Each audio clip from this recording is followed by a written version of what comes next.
Hello, this is Zane with another Ion Films tutorial, and today we're going to be going over a slightly more complicated shot than usual, and is this one from our trailer for our upcoming short film, Bane Rises.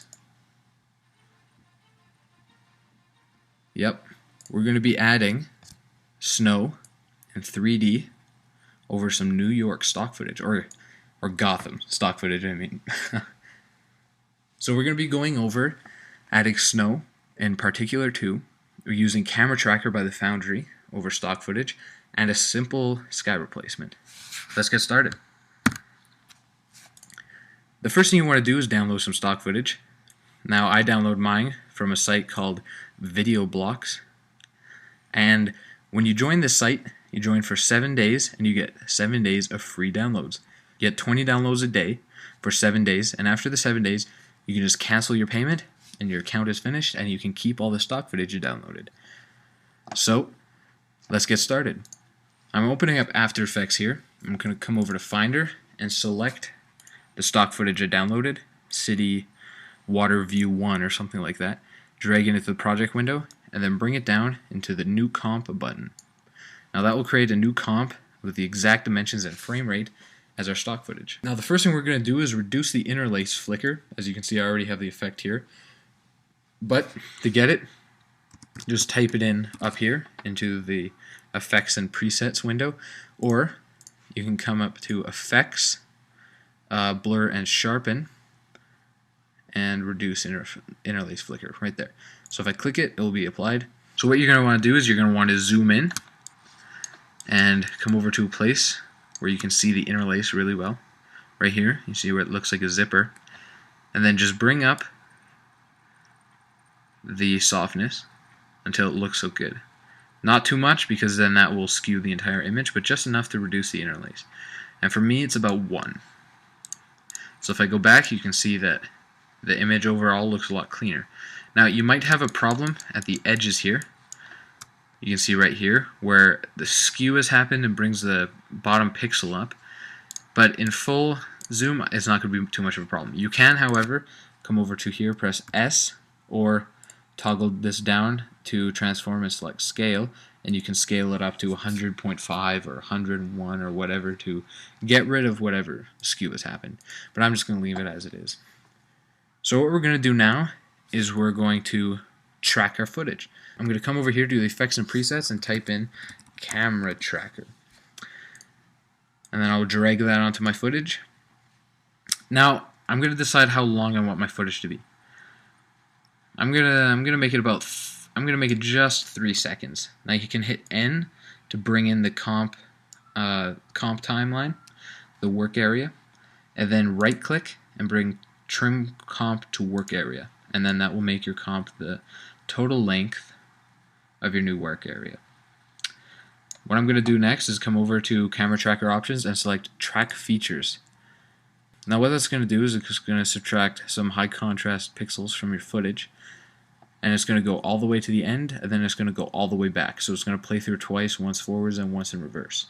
Anyone here who is watching and has some experience with camera tracking or camera solving, such as with Buju or Synthesize or Voodoo or whatever, may notice that there aren't that many points on here, and that's because in the tracking option you can actually set how many points you want. Mine is set to 150, so that's just going to lower it, and you can bring it up if you want to have a more accurate track. But this is a very simple camera move.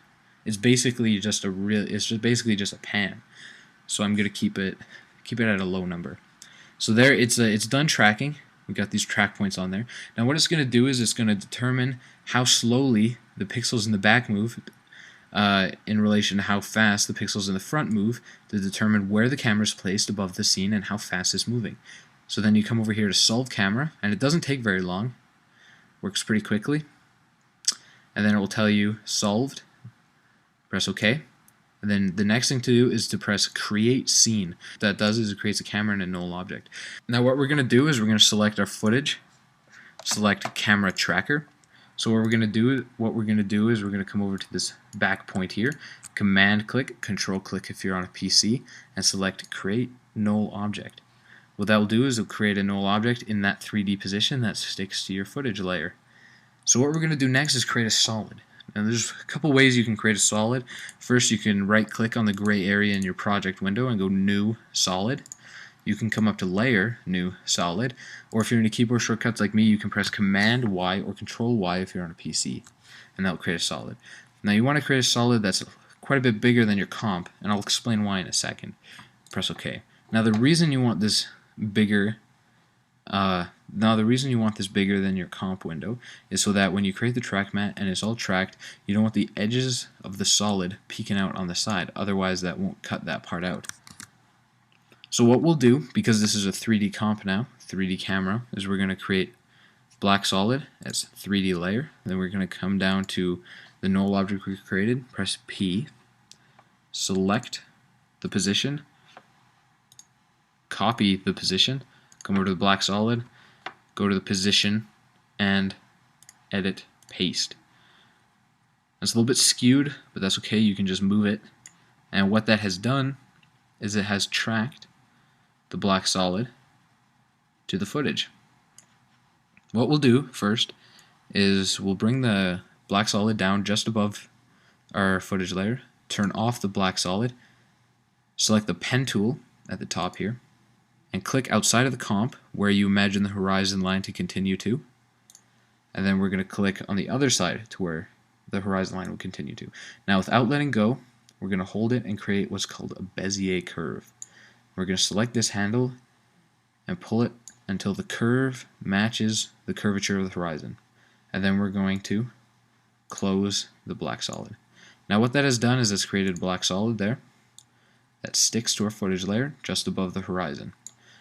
Then we're going to come down, press toggle switches so we can have the track matte option on our footage layer, and select alpha matte black solid. And what that will do is we'll cut everything out in the alpha of the black solid. Now to make it so it's not so jarring, I'm going to shut off view masks, and I'm going to press MM while selected on the black solid. We'll bring the mask expansion in that reduces the amount of pixels, and then we'll bring the feather up. And remember, the feather should be lower than that in case your comp is, or in case your solid is slightly smaller than this number, and then you won't get that harsh line.